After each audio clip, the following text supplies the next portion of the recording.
What's going on, YouTube? This your boy TruckerNamedJay. Checking in, man. You know, I've been sitting here really thinking about what Papa Bear was telling me at the fuel stop, where I met him, and man, it's just crazy, man, to see a vet with as much experience as he has, as much knowledge as he possesses, and to, you know what I'm saying, to see someone like that doing what he's doing at Swift, man, and doing what so many have spoken against, man. It's just a crazy way in looking at trucking, man, because, you know, some people try to make it seem like they got it all figured out, and you know, they're never wrong, and you can't tell them nothing, and they're stubborn, and you know what I'm saying, you just you know what I'm saying, like, you just but to really, like, all jokes to the left, man, it kind of makes me feel like I'm on the right track, like I'm right where I need to be with all the flip-flopping that I've done and mistakes that I've made. To see to see someone like Papa Bear pretty much, I ain't gonna say start over, but a lot of people consider Swift a starter company. So to see him go to Swift and just to go and you know, work his way as a company driver, because you got to be a company driver for a certain amount of time, I think it's 30 days. Company mentor, you got to be a company mentor for a certain amount of days before you're allowed to be a lease op, and to then now be going to be a lease op, man. I mean, I salute it, man, because a lot of people they have too much pride to take a step back. And I think that's been me for a little while as well. Like, we get so caught up in our egos and so caught up in, you know, wanting to prove everybody wrong that we miss out on opportunities to just kind of take a step back to improve ourselves. We get so caught up in the hype and having to be this, whatever it is that we're perceived to be. And, man, just seeing Papa Bear and talking to him, and even some of the things we talked about off air, man, I'm on the right track, man. I'm exactly where I need to be. You know, this is, again, why I've been, you know, I really do, and then a lot of this is credited to D-Raj as well, but based off the conversations we have, I'm not in a rush to buy no truck, man.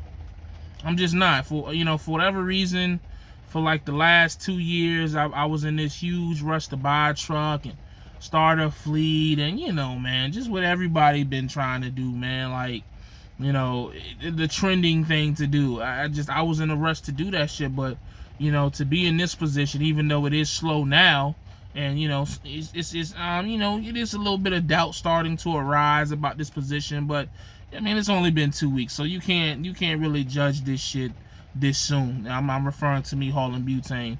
I just can't see these guys doing this shit for 5, 6, 7 years, and none of them are panicking. They just like, oh, well, you know, it is what it is, you know, these guys. So you know, I'm just kind of trying to take their lead, or whatever. But to be where I'm at this position, and to be able to make the money that I know I can make, I just really don't see why I would ever down myself, you know, because for a while I was downing myself. I was depressed, like, damn, Jay, you fucking up your CDL, you fucking up your trucking career. The one thing that, you know, if I was to ever lose my CDL, man, there's really not anything else that I could do to make even close to the money that I'm making. Like, my check this Friday is going to be north of $2,000.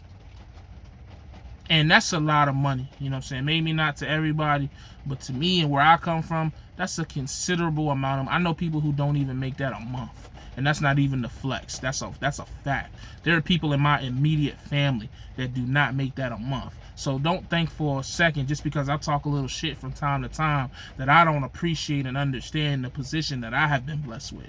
You dig what I'm saying?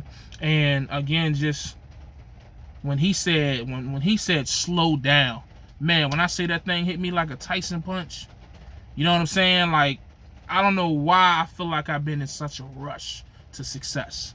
Just running, trying to, you know, no pun intended, as far as running as a truck driver, but just running, just always trying to find that quick come up, that quick fix, that quick just, I gotta have it right then and there. That microwave mentality. I've always been like that, man. It's just, you know, hear him say, for him to say that to me in person, man, it was, if I needed confirmation that I was on the right path, that I was doing what I needed to do, man, that was it.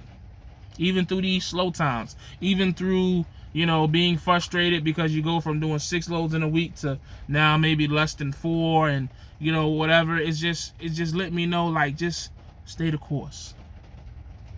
Stay the course, man. You right where you need to be. If you wasn't supposed to be where you at, if you wasn't supposed to be where you at, you wouldn't be there, period. That's just how I'm looking at it now, man. So that's why I'm able to, again, be patient and just take my time and just be okay with things happening. Things gonna happen the way they're gonna happen. Only thing we can do is be in the best position to put ourselves in the best position to handle those things. Whether it's a bad week and it's your job, whether it's a truck accident, whether it's a you know, health issues, whatever it may be, we just got to put ourselves in the best situation to deal with it and just deal with it. That's it. You know, ain't nothing else. We can't prevent it. We can't run from it. We just got to deal with it. You know, we make life harder trying to run and prevent those type of things, but sometimes bad things just gonna happen. It's just the way life works, man. You know what I mean? So that's the way I believe life works. I just don't believe, I've never met anybody who had a perfect life besides maybe D-Raj, but you know, that's another video. Bang bang. But yeah, man, like, that's where I'm at with it, man. You know I said it in the other video, man. I really don't see me buying a truck. I said for 2 years, but really I want to buy it for my 30th birthday. So that's February of 2021, which is really like a year and a half from now. But yeah, I really just could see me being a one truck pony with a truck of my liking, like a long nose. I wouldn't mind an older Freightliner decked out, or a Coronado, or a Peterbilt, or even a Kenworth W9. But I want one of those long nose, big cab trucks, and I just want that one truck. You know, whether or not multiple trucks after that, man, I just, at 28 right now, don't see it. I just don't see it. You know, maybe at 30, I'll see differently. Maybe 32, 33, 34, God willing. You know, I live that long. I know that's kind of a crazy thing to say. My mom and my wife hate when I say that. But if I don't change my health, the things with my health, I won't see it. So, you know, that's why I always got to say God willing. But hopefully, you know, whatever. We ain't going to get into, that's too deep right now. Anyways, bring that shit back. Whoop.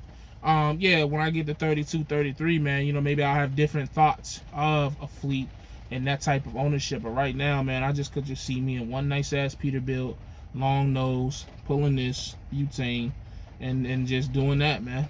You know, that's me slowing down. That's me, you know, just understanding what I want in trucking.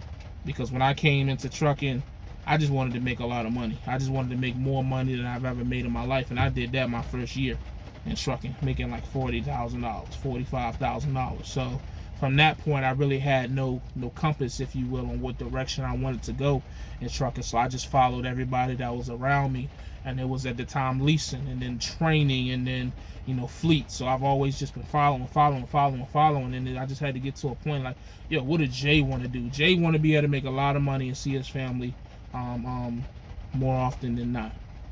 And I feel like I can do that here as a company driver now, and later on as a owner out. You know what I'm saying? As a one truck pony. So that's all I got, man. That's just what was on my mind lately, and you know, that's just what I've been thinking about and regurgitating to myself.